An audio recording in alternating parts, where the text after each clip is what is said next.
নমস্কার বন্ধুরা, কেমন আছেন সবাই? আরিন শিশুআলয়ের আরও একটি ব্লগে আপনাদেরকে স্বাগত। তো চলুন, চলে এসেছি আজ মঙ্গলবার শিশুআলয়ে। তো দেখুন, পাশে প্রাইমারি স্কুল চলছে, তো আমারও স্কুল শুরু হয়ে গেছে। তো চলুন, শিশুরা ভেতরে এসে গেছে, মায়েরা দিয়ে গেছে।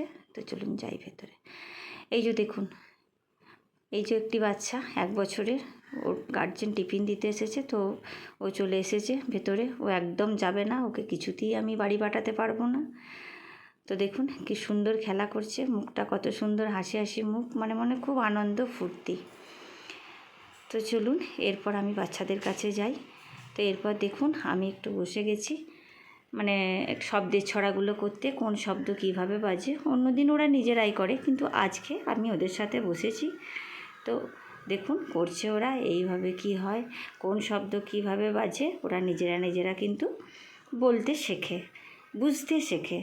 তো দেখুন এবার চলে এসেছি একটু নেচে নেচে নামতা করতে। এইভাবে নামতা করালে কি হয় জানেন, ওদের শারীরিক বিকাশগুলোও হয়, ওরা কিন্তু নামতাগুলো খুব সুন্দর মুখস্থ রাখতে পারে। এগুলো ওদের খুব আনন্দ সহকারে করে। এগুলো বাচ্চাকে একভাবে বই ধরে পড়ালে কোনো দিন ওরা মাথায় নেবে না, এইটুকুটুকু বাচ্চাগুলো।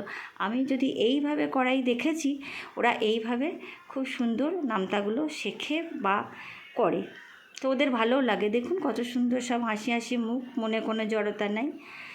তো দেখুন এবার এই যে সৌরিনী দিদি আমাদের, ওই যে ওই একটা বাচ্চা 1.5 বছরের বাচ্চা, 1 বছর 7 মাস। তোর মা আমাকে 1.5 বছর বয়স থেকেই বলছে, দিদি একবার আমি নিয়ে যাব, অভ্যাস করাবেন। তখন তো আমি ইলেকশনের কাজে ব্যস্ত ছিলাম। তো আমি বললাম আমার ইলেকশনের কাজটা শেষ হোক, যেহেতু বিএলও করি, তখন তুমি নিয়ে এসো, আমি তোমার বাচ্চাকে ঠিক রাখবো। তো দেখুন এই 2 দিন হলো নিয়ে আসছে। ও দেখুন খুব সুন্দর, মানে কাল থেকে নিয়ে আসছে, খুব সুন্দর মিশে গেছে বাচ্চাগুলোর সঙ্গে। এই যে দেখুন কত সুন্দর হাসি মুখ, একটুও ভয় করেনি। তো দেখুন এবার সৌরিনী দিদি আমাদের চলে গেছে ওখানে। মানে কয়েক মাস আগেও সৌরিনী দিদি মানে খুব এত কাঁদছিল, ভেবেছিলাম কীভাবে অভ্যাস করাবো, কিন্তু এখন এত সুন্দর অভ্যাস হয়ে গেছে। উনি এখন নিজেই দিদিমণি হয়েছেন, ওই যে উনি শেখাচ্ছেন। তো দেখুন, আর তো এই যে এই বাচ্চাটাকে দেখুন, মানে একই আর কি, ওই যে কোনো সমস্ত মানে খেলনাগুলো দিয়ে আমি ওকে বলা করাচ্ছি মুখে। ও তো ভালো কথা বলতে পারে না এখন।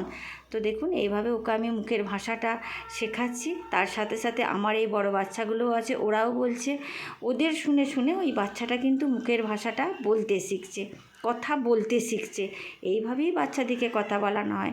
বাচ্চাদিকে আপনি যদি সবাইকার সাথে কথা বলাতে পারেন তো খুব ভালো। সবাইকার সামনে নিয়ে এসে যদি আপনিও কথা বলেন ওর সঙ্গে, দেখবেন ও খুব সুন্দরভাবে কথা শিখে যাবে। তো দেখুন আমি ওর সাথে দেখাচ্ছি, ও কিন্তু বলছে।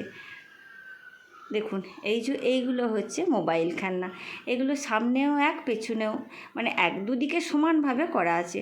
মানে এই যে সৌরিনী দেখাচ্ছে, ওই ধারে কিন্তু ওই বাচ্চাগুলো বসে আছে, ওরা ওই ধারে দেখছে। কিন্তু এইগুলো কিন্তু আমার করা নাই জানেন, আমি হাতের কাজ কিন্তু ভালো করতে পারি না। এগুলো আমার একটা বান্ধবী করে দিয়েছে, যার বাদুলেতে সেন্টার, মানে ও খুব ভালো হাতের কাজ করতে পারে। তো ওকে একদিন বলেছিলাম আয় আমার সেন্টারে, বসে আমরা দুজনে করি ডেকোরেশনগুলো। তো সঙ্গে সঙ্গে এসে আমরা দুজনে সারাদিন বসে করেছিলাম। যাই হোক, আজকের ব্লগটা আমি এইখানেই শেষ করছি।